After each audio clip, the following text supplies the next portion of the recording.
சூரியனை போலவே சந்திரனும் கிழக்கேதான் உதயமாவார். இதை எப்படி நம்ம பார்க்கலாம்னு சொன்னா, இந்த பௌர்ணமி நாள் அப்படிங்கிறது வர்றது இல்லையா, அன்னைக்கு ஒரு பீச்சோரம் போய் நின்று பார்த்தோம்னா நமக்கு தெரியும். ஒரு புறம் பார்த்தோம்னா நமக்கு சூரிய அஸ்தமனமும், மறுபுறம் பார்த்தோம்னா சந்திரனுடைய உதயமும் கிளம்புறதை நம்ம பார்க்கலாம் இல்லையா. அது கன்னியாகுமரியில போய் பார்த்தோம்னா ரெண்டு பக்கமும் அழகா பார்க்கலாம் நம்ம அந்த விஷயத்த.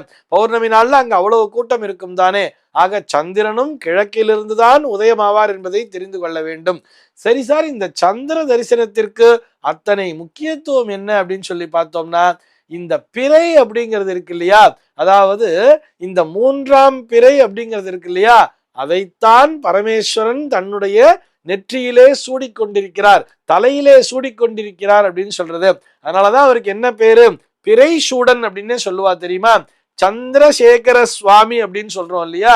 அதுவும் அந்த சந்திர தரிசன நேரத்திலே நாம் சந்திரனை தரிசிக்கிறோம்னு சொன்னா அது சாட்சாத் அந்த பரமேஸ்வரனையே தரிசிக்கின்ற அந்த பலனை தந்து விடுகிறது. அப்படிங்கிறதுனாலதான் அந்த நாளிலே அவசியம் எல்லோரும் சந்திர தரிசனத்தை மேற்கொள்ள வேண்டும் என்பதை வலியுறுத்தி சொல்லி இருக்கிறார்கள்.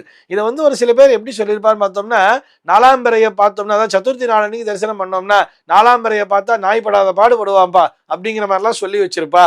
அதுபோல் அல்ல. அதாவது நீங்கள் இந்த சந்திர தரிசன நாளன்றே நீங்கள் சந்திரனை தரிசித்து விட்டால் நீங்கள் நாலாம் பிறையை பார்த்தால் கூட அதன் மூலமாக எந்த தோஷமும் வந்து சேராது என்பதுதான் நிஜம். ஆக முதலாக அந்த பட்சத்திலே நாம் சந்திரனை தரிசிக்க வேண்டும் என்று சொன்னால் அந்த நேரத்தினை பயன்படுத்தி கொள்ள வேண்டியது. அதன் மூலமாக நாம் சாட்சாத் பரமேஸ்வரனையே தரிசிக்கிறோம், அந்த பிறை சூடனையே தரிசிக்கிறோம். இப்படி இந்த பஞ்சாங்கத்திலே கொடுத்திருக்கக்கூடிய அந்த சந்திர தரிசன நாளிலே நாம் அந்த சந்திரனை தரிசிக்கும் பொழுது அதற்குரிய பலன் என்பதே மிகவும் சிறப்பு வாய்ந்ததாகவே அமைந்திருக்கும். அந்த பட்சம் முழுக்கவே பார்த்தோம்னா நம்முடைய மனமானது மகிழ்ச்சியிலேயே திளைத்து கொண்டிருக்கும்.